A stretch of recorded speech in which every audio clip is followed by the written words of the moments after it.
السلام علیکم، میں ہوں لائبہ عباسی اور آپ دیکھ رہے ہیں سنو ڈیجیٹل۔ آج کا ہمارا موضوع ہے اسلام اور سیاست۔ اسلامی نظام کس طرح معاشرے کو منظم کرتا ہے اور موجودہ سیاسی نظام جو چل رہا ہے کیا اسلام کے مطابق ہے یا نہیں۔ انہی تمام سوالات کے جواب جاننے کے لیے آج ہمیں جن نے اسٹوڈیو میں جوائن کیا ہے، جن کے مختلف ریسرچ آرٹیکلز ہیں اور 10 کتابوں کے مصنف، جن میں سے ایک مدینہ ماڈل فار پاکستان ہے، ڈاکٹر عمر ریاض عباسی صاحب۔ سر خوش آمدید۔ Thank you. سر میرا آپ سے سوال ہے کہ اسلام میں سیاست سے کیا مراد ہے اور اسلامی نظام کس طرح نافذ ہو سکتا ہے؟ بہت شکریہ لائبہ اور سنو ڈیجیٹل کا۔ بڑا امپورٹنٹ ٹاپک ہے اسلام اینڈ پولیٹکس۔ اس پہ میری ایک بک ہے 2007 میں پبلش ہوئی تھی، پولیٹکس ان اسلام، اور وہ میرا ماسٹرز کا تھیسس تھا۔ پولیٹیکل آرڈر اسلام کا سمجھنے کے لیے سب سے پہلے ہمیں پولیٹکس کو یعنی سیاست کو سمجھنا ہوگا۔ سیاست گریک ورڈ ہے، ساس سے نکلا ہے، اور بعض مفکرین کے نزدیک عبرانی میں بھی آیا ہے۔ اس کا مطلب ہے طہارت اور پاکیزگی اور اصلاح، کلٹیویشن، کسی چیز کو پیوریفائی کرنا، پروسیس سے گزارنا۔ سیاست کو ابن خلدون نے، ابن رشد نے، یعقوب الکندی نے، الماوردی نے، جنہوں نے احکامات سلطانیہ لکھی، رولز آف گورننس، یہ پولیٹیکل سائنٹسٹ کے نام بتا رہا ہوں جو میڈیویل پیریڈ کے ہیں، امام غزالی، ان سب کا اتفاق ہے۔ اور لسان العرب کے اندر علامہ ابن منظور افریقی نے لکھا، مفردات القرآن جو لینگویج کی ہے، علامہ راغب اصفہانی نے، کہ سیاست کا معنی ہے اصلاح، اور یہ سیاست کے 3 سٹیجز ہیں، درجات ہیں، ہر شخص سمجھ لے۔ پہلی ہے اصلاح نفس، دوسری ہے تدبیر منزل، تیسری ہے سیاست مدن۔ اصلاح نفس کا مطلب ہے کہ اپنے من کی اصلاح کرنا۔ انبیاء کا آبجیکٹو بھی یہی رہا ہے، وَيُزَكِّيهِمْ، کہ ان کا تزکیہ نفس کیا جائے، یعنی ان کا اندر پاک ہوگا، ان کی صفات میں وہ جھلک نظر آئے گی، اس سے معاشرے میں فساد بگاڑ نہیں ہوگا بلکہ خیر کے چشمے پھوٹیں گے۔ تو اپنی ذات کے ساتھ اصلاح کرنا یہ سیاست نفس ہے۔ تدبیر منزل ہے گھریلو امور خانہ داری، ٹھیک ہے، اس میں جو فیملی کا سربراہ ہے، جتنے بھی ڈسپیوٹس ہوتے ہیں وہ ریکنسلیشن میتھڈ کے تحت گھر میں ریزالو کرتا ہے۔ کوئی گھر میں بھی جھگڑا ہو جاتا ہے، نیچرل لائف ہے، فینومینا ہے، آ سکتا ہے، لیکن اس میں برتن نہیں دوڑے جاتے، گلی میں فساد نہیں ہوتا، گھر کے بڑے بیٹھ کے معاملات کی اصلاح کرتے ہیں، وہ ہے تدبیر منزل، وہ ہیڈز کرتے ہیں جب جوائنٹ فیملی سسٹم ہوتا تھا۔ تیسرا ہے سیاست مدن، یعنی امور مملکت کی سیاست، یعنی جو ریاست کا نظام ہے اس کی اصلاح کیسے کرنی ہے۔ اصل میں سیاست کا معنی ہی اصلاح ہے، تو جب ہم اسے ریاست کے معنوں میں استعمال کرتے ہیں تو اس سے مراد اقتصادیات میں اصلاح، تجارت میں اصلاح، قضاوت و عدل میں اصلاح، جوڈیشری میں، لیجسلیچر مقننہ میں اصلاح، ٹھیک ہے، ایگزیکٹو میں، انتظامیہ میں اصلاح، یعنی ریاست کے جتنے بھی امور ہیں ان کے اندر اصلاح کیسے ہو تاکہ حکام بھی اصلاح کریں اور عامت الناس کی بھی اصلاح ہو۔ یہ وائڈر میننگ ہے۔ اسلامک پرسپیکٹو میں قرآن مجید میں جو اللہ رب العزت نے وعدہ کیا، وعد اللہ الذین آمنوا منکم لَيَسْتَخْلِفَنَّهُمْ فِي الْأَرْضِ، یہ مختلف مقامات پر ورسز مور دین 12 ہیں۔ ایک تو یہ ہے کہ اللہ نے وعدہ لیا ہے ان لوگوں سے جو ایمان لائے اور عمل صالح کیے، آمنوا وعملوا الصالحات، 2 ریکویزٹس ہیں، ایمان اور عمل صالح، کہ اللہ انہیں زمین میں اقتدار ضرور بخشے گا۔ تو اقتدار کی 2 شرائط ہیں، ایمان اور عمل صالح، بلیور ہو اور اس کی پریکٹسز اچھی ہوں، کرپٹ پریکٹسز والا نہ ہو۔ تو اللہ کے نزدیک کرائیٹیریا حکمرانی کا وہ ایماندار ہونا ہے، لائل ہونا ہے، آنسٹ ہونا ہے، کریڈیبل ہونا ہے، ٹھیک ہے، وہ نان پروفلیگیٹ ہو، وہ چور اچکا نہ ہو، کریڈیبلٹی، یہ اللہ کا معیار ہے حکمرانی کا، سیاست جو قرآن نے بتائی۔ دوسری بتائی کہ زمین میں جب اقتدار بخشا جائے تو تم لوگ جو ہے وہ نماز قائم کرو، زکوٰۃ دو۔ اب 2 چیزیں بڑی امپورٹنٹ ہیں، نماز یونٹی، ڈسپلن، پرابلم ریزالو سکھاتی ہے، اور اس کے اندر امام غزالی کہتے ہیں ہم رکوع کرتے ہیں تو ہم غریبوں کا بوجھ اٹھانے کا وعدہ کرتے ہیں، ہاتھ باندھتے ہیں تو مجرم جیسے ہتھکڑی لگا ہوا جج کی بارگاہ میں، ہم اللہ کی عدالت میں، تو یہ وعدہ ہے۔ تو سجدہ کرتے ہیں تو ناک اور پیشانی عزت و حرمت لگاتے ہیں، یعنی آپ کے ہر عمل سے خیر پھوٹے۔ حکمران نماز پڑھے تو اس کے ذہن میں یہ ہو کہ میں اپنی میں کو ذبح کر رہا ہوں، میرے سامنے سارے ایکول ہیں، سٹیٹس کو کوئی نہیں ہے۔ پھر اسی طرح وہ ایتا الزکات، زکوٰۃ کا جو ماڈل ہے best model to resolve economic issues. Pakistan میں اگر آج زکوٰۃ کے ماڈل کو صحیح ریگولیٹ کر دیا جائے تو پاکستان کے 80% مسائل دور ہو سکتے ہیں. تو سیاست جو ہے وہ دین کا حصہ ہے، اور دین کلیتاً ہے ٹوٹیلیٹیرین. اس کے دو اجزاء ہیں، ایک مذہب ہے، ایک سیاست ہے. تو جو آخرت کے معاملات سے، ریچول سے، عبادات سے بحث کرتا ہے وہ مذہب ہے. نماز کیسے پڑھنی ہے، روزہ کیسے رکھنا ہے، حج کیسے کرنا ہے، زکوٰۃ کیسے دینی ہے، ٹھیک ہے، یہ سارے ریچول جو ٹریڈیشنز آپ کی ہیں، اور عید کیسے پڑھنی ہے، تو یہ مذہب سے ریلیٹڈ معاملات ہیں. اور سیاست جو ہے وہ آپ کے دنیاوی امور میں کیسے بہتری ہو، تو مذہب اور سیاست کا چولی دامن کا ساتھ ہے. ان کا تعلق ہے مودت کہتے ہیں، جیسے مچھلی اور پانی کا ہے. تو اگر سیاست کو مذہب میں سے نکال دیں تو وہ پاپائیت اور مسجد کی حد تک رہ جاتی ہے. تو اللہ نے، نبی پاک صلی اللہ علیہ وسلم نے صرف دینی امور کی اصلاح کے لیے نہیں بلکہ دنیاوی امور کی اصلاح کے لیے، کہ دنیا کو امن کا گہوارہ بنائیں، خوشحالی کا، اور یہاں کے جو اعمال ہیں وہ بھی دائرہ مذہب کا حصہ ہیں، اس بیس پہ آپ کی بخشش ہوگی. تو اسلام میں جو اقبال نے کہا تھا جدا ہو دین سیاست سے تو رہ جاتی ہے چنگیزی، سیاست کے بغیر نظام کی اصلاح نہیں ہوتی. یو کے میں مساجد ہیں، دنیا کے مختلف ملکوں میں وہ پریکٹس کی حد تک. آپ کا نظام جو غلبہ ہے وہ اسلام کے مطابق ہونا چاہیے، تب تبدیلی آئے گی. اچھا ڈاکٹر صاحب، مجھے یہ بتائیں کہ کیا موجودہ سیاسی نظام اسلام کے مطابق ہے یا متصادم ہے؟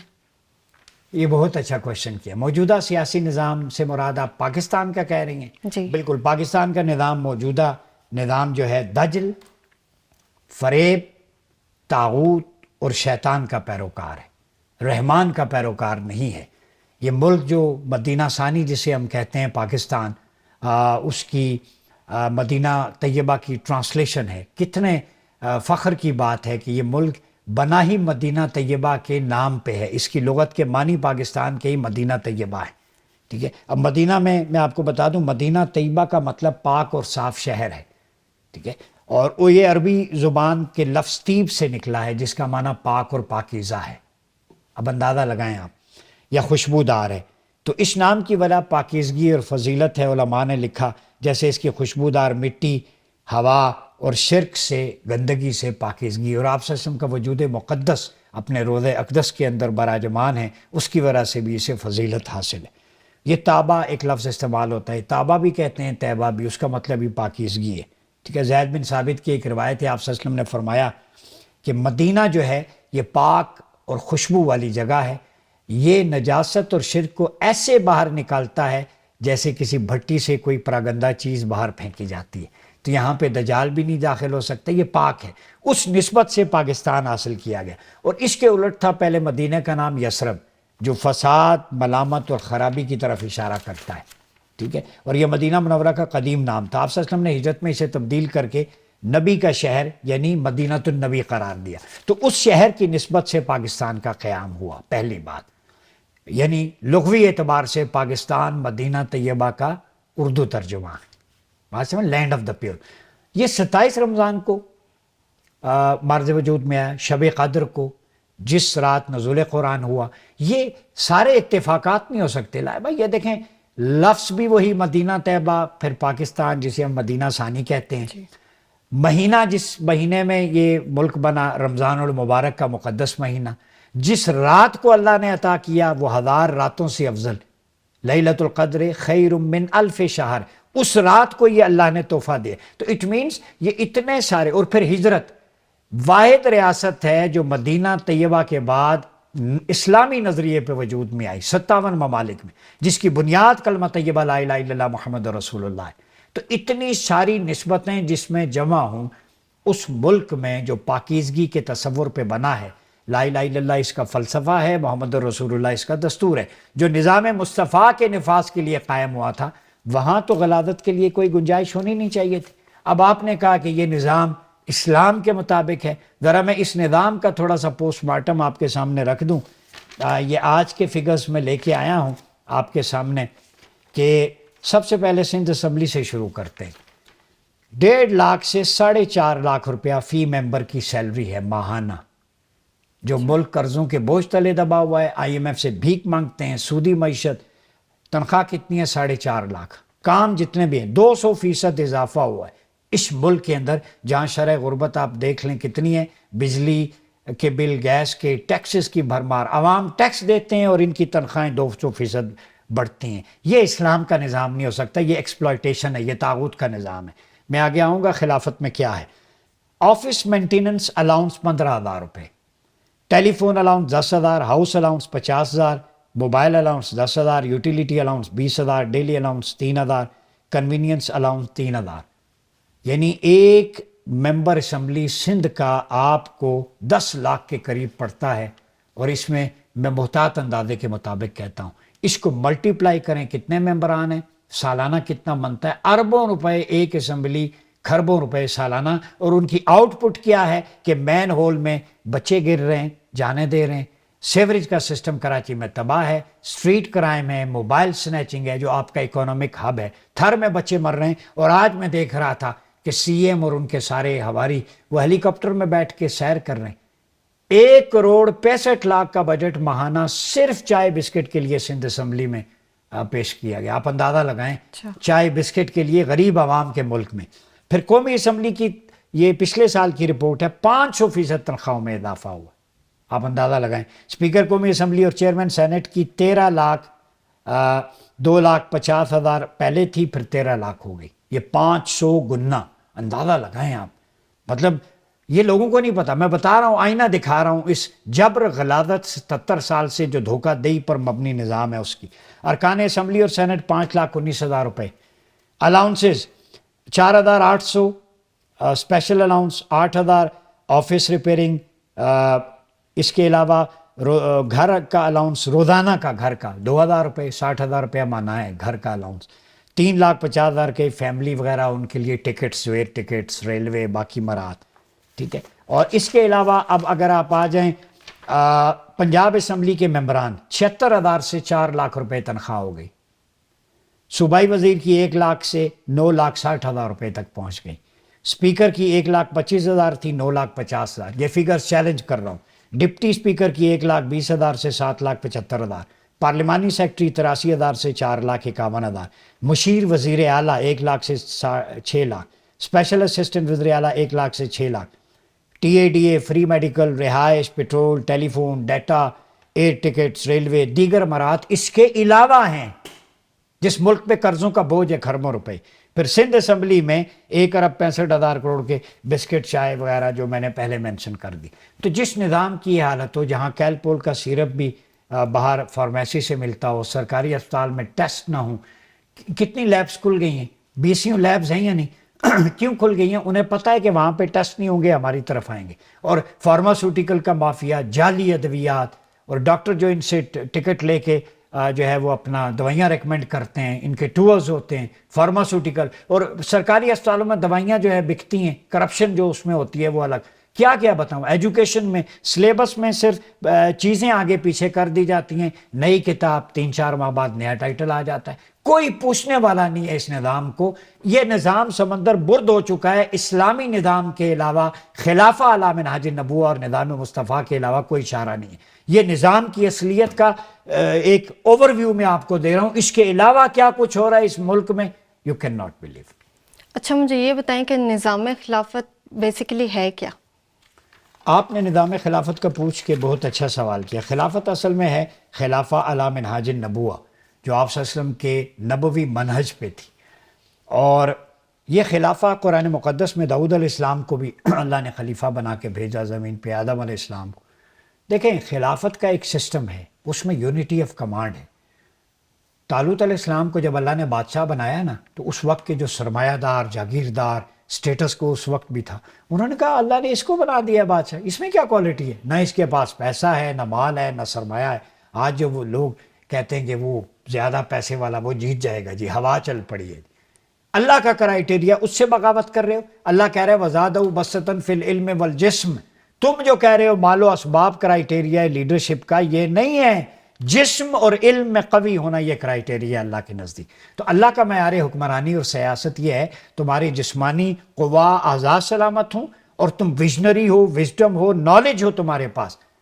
پیسہ ہونا کسی کے لیے ضرور نہیں ہے. سورہ مزمل میں بھی حضور سے فرمایا کہ لوگ پیسے والے آپ کو تانے دیتے ہیں نا، آپ صبر کریں. اللہ نے ڈھیلی رسی کی ہوئی ہے، ایک وقت میں ان کو کھینچے گا. یہ جو اسرافیہ ہے اور پھر سورہ معون میں نیبرلی نیڈس میں اللہ نے یہ فرمایا کہ ارائیت الذی یکذب بالدین، کیا تم نہیں جانتے کہ دین کو کون جھٹلا رہا ہے؟ تو ذہن میں کیا سوال آتا ہے؟ دین کو جھٹلانے والا وہی ہوگا جو نماز روزہ نہیں کرتا. فرمایا نہیں، فلا یعد علی طعام المسکین، وہ جو یتیموں کو، غریبوں کو، مساکین کو کھانا کھلاتا نہیں ہے اور نہ ہی ترغیب دیتا ہے، نہ ہی وہ نظام دیتا ہے. وہ کیا کہتے ہیں؟ یتیم کو دھکے دینا. یعنی جو لوگ آرفنز کو دھکے دیتے ہیں، یتیموں کا مال غصب کرتے ہیں، غریبوں کے لیے ایک مساوات کا، عدل کا نظام قائم نہیں کرتے، وہ دین کو جھٹلا رہے ہیں. یہ قرآن کی صورت آپ کے اکنامک ماڈل کے لیے کافی ہے. اللہ کہہ رہا ہے ایسا نظام دیں کہ جس میں امیر غریب کا فرق نہ ہو. اور پھر نظام کون سا؟ خلافت. اس کا ایک پیرامیٹر ہے وہ ان اللہ یامرکم ان تؤدوا الامانات الی اہلھا، اللہ حکم دیتا ہے کہ امانتیں اہل لوگوں کو لوٹا دو. صحابہ نے پوچھا اس سے کیا مراد ہے؟ فرمایا منصب پر اہل کمپیٹنٹ شخص کو بٹھا دیا جائے. تو جب فرمایا کہ اگر کوئی منصب پر، حکومت، ریاست پر حکمران اہل نہ ہوں تو کیا کیا جائے؟ تو حضور نے فرمایا، یہ بخاری اور مسلم ساری کتابوں میں موجود ہے، اذا وسد الامر الی غیر اہلہ، کہ جب منصب انکمپیٹنٹ کو دے دیا جائے تو پھر قیامت کا انتظار کرو. تو پھر مجھے کہنا پڑے گا اس حدیث کی روشنی میں کہ یہ گھڑی محشر کی ہے، ہم عرصہ محشر میں، ہم تو قیامت میں دن گزار رہے ہیں. پاکستانی تو قبر میں جائے گا، وہ بخشا جائے گا، ٹیکسوں کا بوجھ پہلے ہی، ظلم، ناانصافی، تو فرشتے کہیں گے اس بیچارے لاغر کو اور کیا مارنا، یہ اتنے آئی ایم ایف کے ٹیکس اور قرضوں کا بوجھ، یہ تو ادھر کیا کرتا بیچارہ. یہ حالت ہو چکی ہے. تو خلافت کے نظام کے اندر میں آپ کو مثالیں دوں. یہ تنخواہوں کا میں نے بتایا، سیدنا ابوبکر کی تنخواہ 2 وقت کی روٹی فرمایا بیت المال سے کافی ہوگی، 2 وقت کی. سیدنا عمر، سیدنا عثمان، سیدنا علی تحائف آتے تو سیدنا علی کے بیٹے کے لیے تحفہ آیا تو فرمایا میں ہیڈ آف سٹیٹ ہوں، امیر المومنین، یہ بیت المال میں جمع ہوگا. اگر میں امیر المومنین نہ ہوتا تو اسے قبول کرتا. میں نے قبول کیا لیکن میں اسے بیت المال میں، یہ کرائیٹیریا تھا. اگر کوئی چوبارہ بنا دیتا، سعد بن ابی وقاص نے بنایا تو حضرت عمر نے جلوا دیا، لوگوں کو ایکسیس نہیں ہوتی. یہاں آپ نے پروٹوکول دیکھیں. خلافت میں سٹیٹس کو کا کوئی کانسیپٹ نہیں ہے. خلافت میں امیر اور غریب کا فرق نہیں ہے. خلافت میں سیدنا عمر نے گھی کی روٹی، زیتون کا تیل، سب کچھ اپنے لیے بند کر دیا تھا قحط میں. جب رعایا کو نہیں ملے گا تو میرے گھر میں بھی وہ چولہا نہیں جلے گا. تو یہ کرائیٹیریا ہوتا ہے. وین دے گیو، وہ جب دینے کی باری آئے تو عوام سے شروع کرتے ہیں. جیسے صدیق اکبر نے کہا عام آدمی کی تنخواہ بڑھا دوں گا. تو جب اکاؤنٹیبلٹی کی بات آئے اپنی ذات اور فیملی سے، سیدنا عمر ممبر پہ کھڑے ہو کے اپنی قمیض کا جواب حساب دینا پڑتا ہے. تو وہ نظام سے وہی گھبرائے گا لفافہ صافی جس کے سٹیکس ہیں جمہوریت میں، وہی سیاستدان گھبرائے گا جس کا مفاد اور مال اور جس کی کرپشن رک جائے گی. ہم تو صدا بلند کرتے رہیں گے، اس نظام سے جان چھڑائیں، اسلامی صدارتی نظام نام دے دیں، خلافہ دے دیں. دیکھیں ایک ہیڈ آف سٹیٹ ہو، اس کی شورا کمپیٹنٹ، اصحاب اہل و عقد ہوں، نیچے گورنرز ہوں اور بلدیاتی اداروں کو ایکٹیویٹ کریں. یہ جو ممبران اسمبلی ترقیاتی فنڈز کے نام سے جیبیں بھرتے ہیں، ان کا کام قانون سازی ہوتا ہے. ان کا کام ترقیاتی فنڈ پہ کیا ہوگا؟ مشرف کے دور میں بہترین فارمولہ تھا. تو آپ، اور وہ بھی لیجسلیشن کے انہیں اسپیلنگ نہیں آتے، اسمبلی میں بیٹھے ہوئے. ابھی کل ہی عقیدہ ختم نبوت پہ حکومت باریک واردات ڈالنے لگی تھی، وہ مذہبی جماعتیں کھڑی ہو گئی، وہ سیکشن 35 کے تحت قادیانیوں کو فیسیلیٹیٹ کرنا، ہم بچ گئے. تو ایسی گھناؤنے وارداتیں کون انہیں مشورے دیتا ہے؟ تو ہم نے الحمدللہ مدینہ ماڈل فار پاکستان، یہ میری کتاب ہے، یہ چھپ چکی ہے. لوگ کہتے ہیں ہم زبانی جمع خرچ نہیں کرتے. یہ poverty alleviation strategies, welfare provisions, interest free loans and community solidarity, یہ آپ سسم کے مدینہ ماڈل سے میں نے مثالیں دی. ویمن امپاورمنٹ، یوتھ کے حوالے سے. پھر اسی طرح گلوبل ڈائلاگ اینڈ ریکنسلیشن ابھی میری آئی ہے، میگنا کارٹا اینڈ کانسٹیٹیوشن آف مدینہ ہے، اور دیگر کتابیں. ہمارا ریسرچ پہ بھی پورا کام ہے الحمدللہ. انٹرنیشنلی جو جرنلز ہیں اس پہ میں پالیسی میکنگ کو جو اپنے آرٹیکلز کے ذریعے اسلام کے حوالے سے کاؤنٹر نیریٹو ایکسٹریمزم اور ٹیررزم پہ ہم دے چکے ہیں. ترکیہ میں میرا بیسٹ پیپر تھا 2022 میں، تو ان کی پالیسی میکنگ کا حصہ بنا. تو ہمارے پاس سب کچھ موجود ہے. کوئی کرنے والا ہو ہم سے لے. اس ملک کے لیے، اسلام کے لیے، پاکستان کے لیے صرف ایک نظام ہے، وہ ہے نظام مصطفیٰ، جسے آپ خلافہ علی منہاج النبوہ کا نام دیں، اس کی ایکسٹینشن، ایکسپینشن. اس کے علاوہ کچھ بھی نہیں ہے. ورنہ اس ملک میں یہی غلاظت، بدبودار نظام چلتا رہے گا. پاکستان پاک جگہ ہے، یہاں کرپشن کی کوئی جگہ نہیں. پاک زمین پہ کرپٹ پریکٹسز کی کوئی جگہ نہیں ہوتی. بہت شکریہ ڈاکٹر صاحب. اپنے میزبان کو بھی اجازت دیجیے.